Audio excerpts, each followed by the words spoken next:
Hello YouTube, Biolizard1 here, bringing you yet another Wi-Fi battle, and this is actually a match against some guy I met at Smogon, and it wasn't my intention to upload this battle, but due to the fact that I don't have a lot of time lately, I didn't really have a choice but to upload this battle because I really wanted to upload something for you guys, but I didn't have a better battle, like I said, due to the lack of time.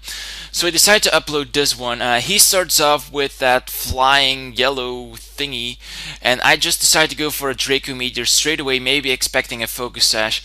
However, he doesn't have it, and he goes for a Toxic while I was actually expecting Hidden Power Ice, which wouldn't have killed me though, because I have that multi-scale ability where all damage is halved when you're at full health. Then he switches into Fortress, go for a Fire Blast. I don't know what he was thinking there, but Fire Blast is going to bring him down at 1 HP to his sturdy ability, even though that I got that special attack drop. Then I know I can finish him off with a superpower or an extreme speed. Decide to go for the superpower, maybe surprising him, but I don't surprise him. He goes into Cofagrius and he doesn't take any damage from that move. Then he goes for the power split. I guess that's what it was called because I didn't really see the move coming up. Power split, let's call it. Don't really sure what that move does. I'm gonna look it up and post it as a and probably post it on the video. So, but he goes for it. Then he goes for a Toxic, and I'm going to go for a Scald with my Vaporeon.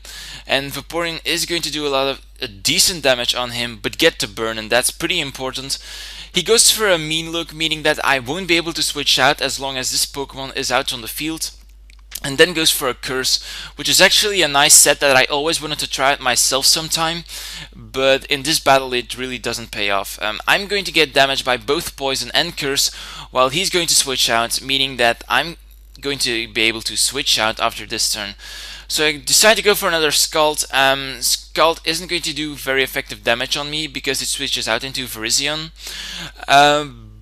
But I have the advantage to switch out here because Mean Look isn't working anymore since that Pokemon that used Mean Look is switched out. So I'm going to call back my Vaporeon because it's a very bad matchup for me, and I'm going to go into my Metagross. He predicts my switch actually, which is a nice switch, and goes for a Focus Blast. However, that's not going to do a lot against my Metagross. So now I know that he has that Fortress and he has that Cofagrigus out, so I know that when I set up Stealth Rocks, those two Pokemon are going to be dead at least. So he predicts me to go for that Stealth Rock and switches out back into his Ghosty here. But I know that after I'm going to be able to switch it, to finish him off with a Bullet Punch. I get the Mummy ability, but that doesn't really matter because Metagross ability isn't the best ability ever. But he goes into Darmanitan, and I really don't want to take a Fire Blitz to the face, so I switch out into my Gliscor. And as you will see right here, this guy is using a very cool novelty set of Darmanitan. I'm going to go for an Earthquake because it's stab and super effective, so I'm pretty sure that it's going to take out Darmanitan since Darmanitans aren't very great on the defensive side. And this Darmanitan actually has Zen mode, meaning that he's going to be able to switch out into that Zen mode Darmanitan, which is actually a Psychic type, or Psychic type as pronounced correctly in English. And yeah, that was actually a weird move, but Darmanitan's Zen mode form isn't really very good because it has very low speed. So he knows that he can't really stay in, so he switches out into Fortress again. Fortress is going to be killed off due to the fact that I have Stealth Rocks up, and then he's going to switch back into Virizion. And here I was thinking like, he might have Hidden Power Ice, and that might be able to finish me off in one hit. But he goes for a Calm Mind, and that was actually a very nice move of mine to either predict my switch or either predict my Protect. So another great play on his part. Too bad it doesn't really pays off because I have Acrobats, and even though I'm still carrying the Toxic Orb, it's going to do a decent amount of damage to him. It's actually going to be a 2-hit KO, and since I'm faster, he pretty much rendered his Virizion useless. So that wasn't the best move he could do. I'm going to go for another acrobat. This acrobat is going to finish him off, and that is good for me, bad for him. So he's going to switch out into his Darmaniton again, but I have Stealth Rocks up, so after one hit he's definitely going to die. I'm going to outspeed Darmaniton as well, because if I am correct he only has base 70 speed, so that's not going to outspeed my Gliscor. Then it switches back into Aron, which can be a very effective Pokemon with Sturdy, Endeavor, and in the Sandstorm. However, no Sandstorm is up. I have the Stealth Rocks up, so Sturdy won't be able to work, and that Aron is pretty much rendered useless. So that's a good game. I really won by a great margin, but it was a decent game. We saw some novelty sets from my opponent's side, maybe on my side, not really sure, because I was really whoring here, because I wanted to find a decent team to use in 5th generation. This team did pretty well. If you have some comments about it, then, and maybe some feedback, you can always comment it in the comment section below. I would really appreciate that kind of comments.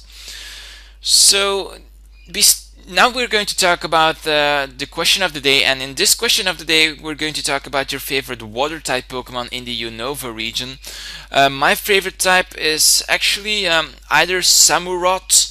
Not sure if I pronounced that correctly, but it's the evolved form from Oshawott, I think it's called in English. You know, the water starter Pokemon. Simply because it has a nice move pool, has a decent bulk, and simply because it's a cool Pokemon. It looks like, yeah, like a samurai actually.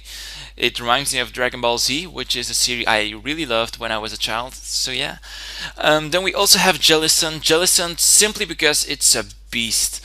It can be such a great Pokemon in different teams that are weak to fighting, and to teams that can really use a spin blocker.